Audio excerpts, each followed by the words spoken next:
গরম গরম বক্তৃতা দিয়ে মাঠ গরম করে ফেলে। বিপ্লব ঘটাবো, বিপ্লব ঘটাবো, বিপ্লব হলেই তো সমাধান আসবে, কোরআন সুন্নাহর আলো প্রতিষ্ঠিত হবে। না, গরম বক্তৃতার নাম বিপ্লব নয়, মঞ্চ কাঁপানোর নাম বিপ্লব নয়। বিপ্লবের মানে হচ্ছে জীবন দেওয়া। কথা বলেন ঠিক কিনা? জীবন বাজি রেখে আপনাকে বিপ্লব ঘটাতে হবে। আগামী দিনে কোরআনের রাজ কায়েম করতে হবে। জীবন বাজি রেখে বিপ্লব দিয়ে সন্ত্রাসদেরকে পাহারা দিতে হবে। ইসলামের পক্ষে আপনাদের ভূমিকা থাকতে হবে। সেই ভূমিকা আপনারা রাখতে পারবেন তো ইনশাআল্লাহ? আল্লাহ পাক তৌফিক দান করুন, বলেন আমিন। বিপ্লব মানে জীবন দেওয়া, বসে থাকা নয়। সেই কোনো দিন আসবে না রে করো যদি ভয়। বিপ্লব মানে জীবন দেওয়া, বসে থাকা নয়। সেই কোনো দিন আসবে না রে করো যদি ভয়। আসবে বিজয় রক্ত আর জীবনের বিনিময়। আসবে বিজয় রক্ত আর জীবনের বিনিময়। বিপ্লব মানে জীবন দেওয়া, বসে থাকা নয়।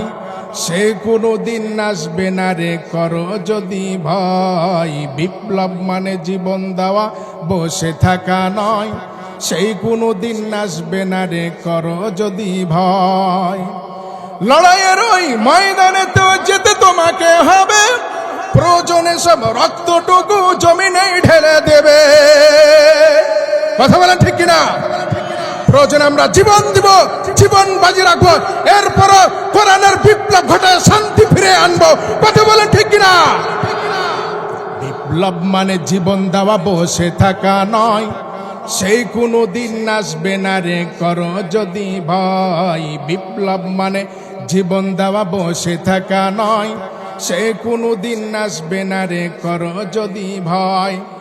আসবে বিজয় রক্ত আর জীবনের বিনিময়। আসবে বিজয় রক্ত আর জীবনের বিনিময়। বিপ্লব মানে জীবন দেওয়া, বসে থাকা নয়। সে কোনো দিন আসবে না রে করো যদি ভয়।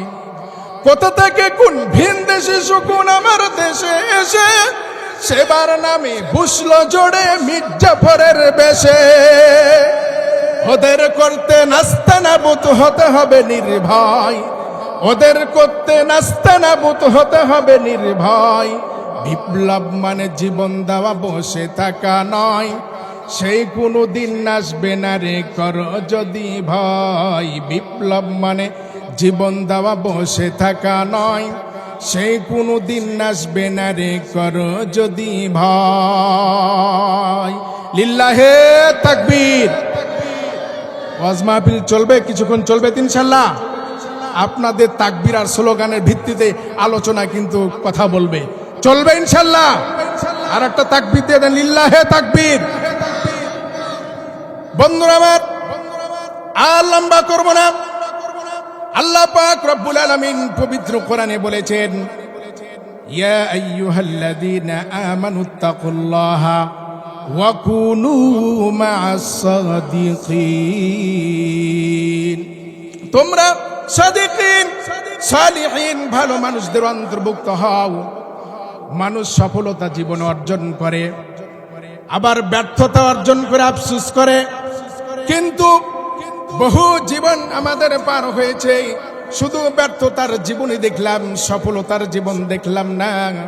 সফলতার জীবন যদি আনতে হয়, জীবন বাজি রেখে আমাদেরকে পথ চলতে হবে।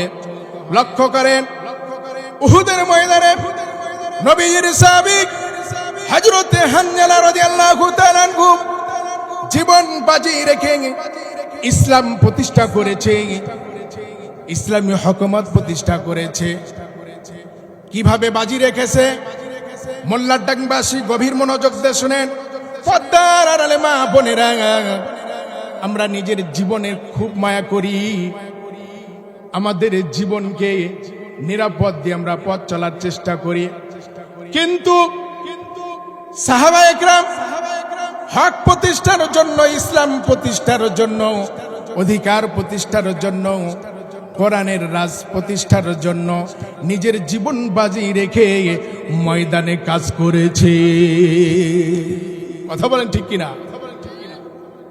হযরতে হানজালা রাদিয়াল্লাহু তাআলা আনহু ইসলামের দামামা বেজে উঠেছে, ইসলামী হুকুমত প্রতিষ্ঠা করতে হবে। নবীজির কাছে রুখসত পেয়েছে, বাড়িতে অবস্থান করতেছে, সোনালী জীবন, সবে মাত্র বিয়ে শাদী করেছে। শেষ রাত্রে নিজেকে পবিত্র করার জন্য বাড়ি থেকে বের হয়েছে। ময়দান থেকে আওয়াজ আসলো, কুতিলা মুহাম্মদ।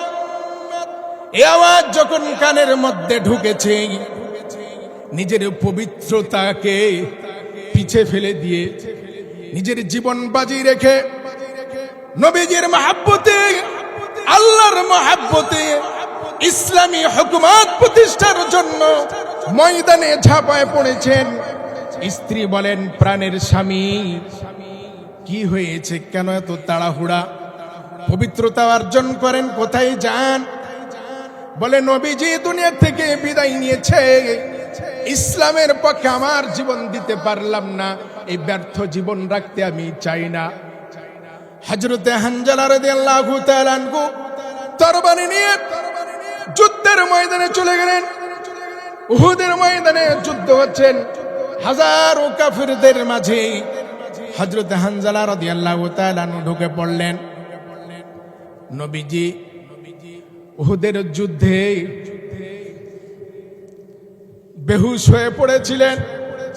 যুদ্ধের যে হেলমেট ছিলেন, ওই হেলমেট ভেঙে নবীজির মাথা মোবারকে ঢুকে পড়েছিল। নবীজি এতটা কষ্ট পেয়েছেন হানজালার মৃত্যুতে, আর কোন সাহাবীদের মৃত্যুতে এতটা কষ্ট পাই নাই।